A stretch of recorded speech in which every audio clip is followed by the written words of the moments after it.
Hello everyone, my name is Prachi. Welcome to selection में। I hope आप सबकी preparation अच्छी चल रही होगी बिकॉज जूनियर एडिट के एग्ज़ाम में ज़्यादा टाइम अब हमारे पास नहीं है। ऑलराइट, सो हम किसको आज डिस्कस करने वाले हैं? साइंस के सेट नंबर 11 को हम डिस्कस करेंगे। 17 अक्टूबर को हमारा एग्ज़ाम है और अगर 17 को किसी का एग्ज़ाम नहीं भी है तो जिस भी एग्ज़ाम में साइंस आता है उस हर एग्ज़ाम के लिए सेशन इक्वल इम्पॉर्टेंट है। तो अगर आप चैनल पर नए हैं सब्सक्राइब कर लें और डिस्क्रिप्शन से हर सेशन की आपको पीडीएफ मिल जाती है। तो आइए हम आज का वीडियो स्टार्ट करते हैं। पहला पॉइंट क्या है आज हमारे पास? पत्थरों से भरी कोई नाव नदी में तैर रही है। यदि सारे पत्थर नदी में गिरा दिए जाएं तो जो पानी का तल है उसमें क्या चेंज होगा? अगर सारे पत्थर नाव से हम कहाँ गिरा दें? नदी में, तो पानी के तल में क्या चेंज होगा? तो पानी के तल में कोई भी चेंज नहीं होगा, पानी का तल वही रहेगा। नेक्स्ट पॉइंट है ध्वनि तरंगे नहीं चल सकती हैं कहाँ पर? तो जो साउंड वेव्स होती हैं वो कहाँ पर ट्रेवल नहीं कर सकती? तो निर्वात यानी कि वैक्यूम में। जो साउंड वेव्स होती हैं वो निर्वात यानी कि वैक्यूम में ट्रेवल नहीं कर पाती हैं। अगला पॉइंट है ट्रांसफार्मर का प्रयोग किया जाता है। ट्रांसफार्मर का यूज हम कहाँ पर करते हैं? ट्रांसफार्मर का यूज हम कहाँ पर करते हैं? तो प्रत्यावर्ती वोल्टेज को उच्च निम्न करने के लिए, यानी कि जो प्रत्यावर्ती वोल्टेज होता है उसको कम ज्यादा करने के लिए हम ट्रांसफार्मर का यूज करते हैं। नेक्स्ट पॉइंट है बांध के नीचे की जो दीवारें हैं वो मोटी बनाई जाती हैं, क्यों? जो बांध होता है उसके बेस यानी कि नीचे की जो दीवार होती है वो मोटी बनाई जाती है। तो आपसे पूछा है ऐसा क्यों होता है? गहराई बढ़ने के साथ जो द्रव का दाब है यानी प्रेशर है, वहां पर पानी का प्रेशर ज्यादा होता है। जहाँ ज्यादा गहराई है वहाँ प्रेशर ज्यादा होता है, इसलिए वहां पर दीवारें क्या बनाई जाती हैं? मोटी बनाई जाती हैं। नेक्स्ट पॉइंट कहता है द्रवों का वह गुण जिसके कारण ये अपनी विभिन्न परतों में होने वाली गति का विरोध करता है, स्पीड को अपोज करता है। और यहाँ पर किसकी बात की जा रही है? लिक्विड की, यानी कि द्रव की। तो द्रव का वह गुण जिसके कारण वो अपनी विभिन्न परतों में होने वाली गति का विरोध करे उसको क्या कहा जाता है? श्यानता कहा जाता है। ठीक है, क्या बोलते हैं उसको? श्यानता। नेक्स्ट पॉइंट है निम्नलिखित में से कौन एक यौगिक है? कौन सा यहाँ पर कंपाउंड है, आपसे ये पूछा जा रहा है। तो रेत जो होता है, सैंड, वो क्या होता है? एक कंपाउंड होता है। आप ध्यान रखेंगे रेत क्या है? एक कंपाउंड है। नेक्स्ट पॉइंट है विरंजक चूर्ण है। विरंजक चूर्ण क्या होता है? तो विरंजक चूर्ण भी एक यौगिक है, यानी कि एक कंपाउंड है। आप ध्यान रखेंगे। ठीक है, यहाँ पर आपका क्विक रिवीजन हो रहा है। आई होप आपने अगर प्रीवियस सारी वीडियोस देख ली हैं तो आपका बहुत अच्छे से साइंस का रिवीजन यहाँ पर हो जाएगा। नेक्स्ट पॉइंट है गैसों की श्यानता। ताप बढ़ने पर क्या होता है? गैस की श्यानता जो होगी, अगर टेम्परेचर इंक्रीज होगा तो उसमें क्या चेंज होगा? उसमें चेंज होगा कि जो श्यानता है ना वो भी बढ़ जाएगी, यानी कि दैट विल ऑल्सो इंक्रीज। अगर ताप बढ़ेगा तो गैस की श्यानता क्या होगी? बढ़ जाएगी। नेक्स्ट पॉइंट, नेक्स्ट कहता है ठंडे देशों में झीलों के जम जाने के बाद भी जो जलीय जंतु होते हैं वो जिंदा रहते हैं। बहुत जब ज्यादा ठंड पड़ती है तो झील का पानी क्या हो जाता है? जम जाता है। लेकिन वहां पर रहने वाले जो जीव जंतु हैं जो जल में रहते हैं वो क्या है? वो जिंदा तब भी रहते हैं। तो ऐसा क्यों होता है? क्योंकि बर्फ के नीचे जो पानी होता है वो 4 डिग्री सेंटीग्रेड पर होता है। बर्फ के नीचे पानी का टेम्परेचर कितना है? 4 डिग्री सेंटीग्रेड। तो ये आपको ध्यान रखना है, 4 डिग्री सेंटीग्रेड।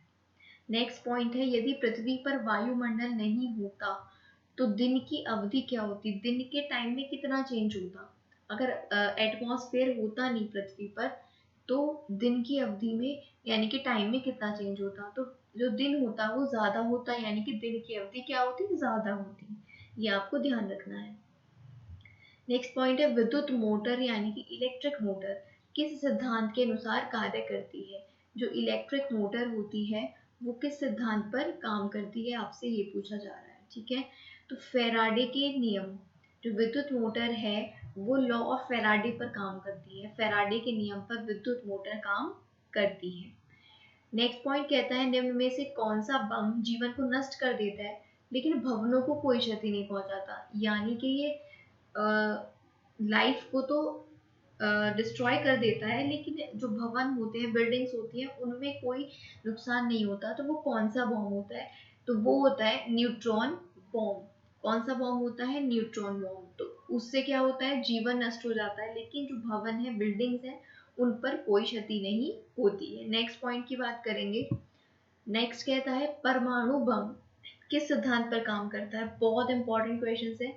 ये कॉमन क्वेश्चन है, बट कुछ कॉमन क्वेश्चन ऐसे होते हैं जो कि एग्जाम में बार बार पूछे जाते हैं, तो ये उन्हीं में से एक है।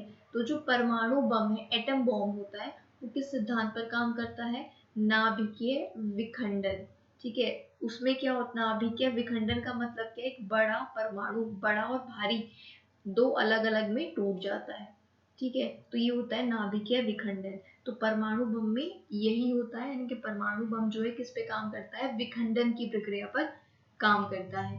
नेक्स्ट पॉइंट है प्रकाश विद्युत सेल। ये क्या करता है? प्रकाश विद्युत सेल प्रकाश को विद्युत में बदलता है। इसके नाम से पता चल रहा है प्रकाश विद्युत सेल, यानी कि जो लाइट है, लाइट को ये किसमें चेंज करता है? प्रकाश विद्युत सेल विद्युत में, यानी कि इलेक्ट्रिसिटी में ये चेंज करता है। ये आपको ध्यान रखना है। नेक्स्ट पॉइंट कहता है घरों में पंखे, बल्ब आदि किस क्रम में लगते हैं? एक सीरीज में लगाए जाते हैं। ठीक है, ये कौन से सीरीज में लगाए जाते हैं? अगर जो घर में फैंस लगे होते हैं, बल्ब लगे होते हैं, तो ये समांतर क्रम में लगाए जाते हैं। ये किस में लगाए जाते हैं? समांतर क्रम में लगाए जाते हैं। आपको ध्यान रखना है। एक समांतर क्रम होता है और एक श्रेणी क्रम होता है। तो घर के पंखे और बल्ब लगाए जाते हैं समांतर क्रम में, आपको ध्यान रखना है। नेक्स्ट पॉइंट पूछ रहा है एक्स किरणों की खोज किसने की? जो एक्स रेज हैं, उनकी खोज किसने की है? ये भी क्वेश्चन पूछा जाता है। तो एक्स किरणों की खोज की है रॉन्टजन ने। ठीक है, किसने की है? रॉन्टजन ने की है एक्स किरणों की खोज। ये आपको ध्यान रखना है, रॉन्टजन ने एक्स किरणों की खोज की है। नेक्स्ट पॉइंट है पिच ब्लेंड। पिच ब्लेंड जो है ये किसका अयस्क है, यानी कि किसका ओर है? तो आपको याद रखना है पिच ब्लेंड रेडियम का ओर है। पिच ब्लेंड किसका ओर है? रेडियम का। आपको क्या ध्यान रखना है?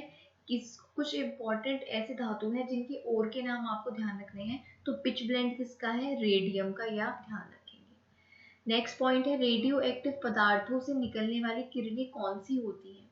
तो कोई भी रेडियो एक्टिव पदार्थ है, रेडियो एक्टिव एलिमेंट है, उससे तीन किरणें निकलती हैं। एक अल्फा किरणें और एक बीटा किरणें और एक गामा किरणें। अल्फा, बीटा, गामा, तीन प्रकार की किरणें किसी भी रेडियो एक्टिव पदार्थ से निकलती हैं। नेक्स्ट पॉइंट है जेम्स चैडविक ने निम्नलिखित में से किसकी खोज की है? तो चैडविक ने, आपको सभी को पता होगा कि न्यूट्रॉन की खोज की है जेम्स चैडविक ने, आपको ध्यान रखना है। नेक्स्ट पॉइंट है द्विनाम पद्धति के प्रतिपादक कौन है? द्विनाम पद्धति के प्रतिपादक कौन है? तो कॉन वॉन लीनियस।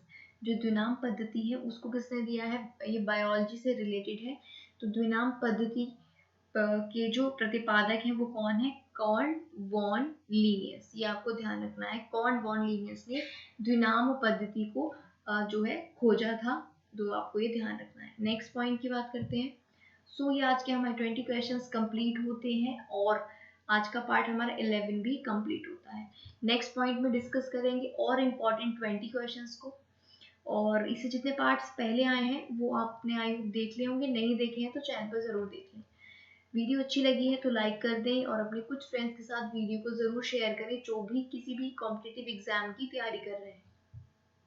चैनल को अभी तक सब्सक्राइब नहीं किया है तो सब्सक्राइब करके बेल आइकन को जरूर प्रेस करें। And thank you for watching.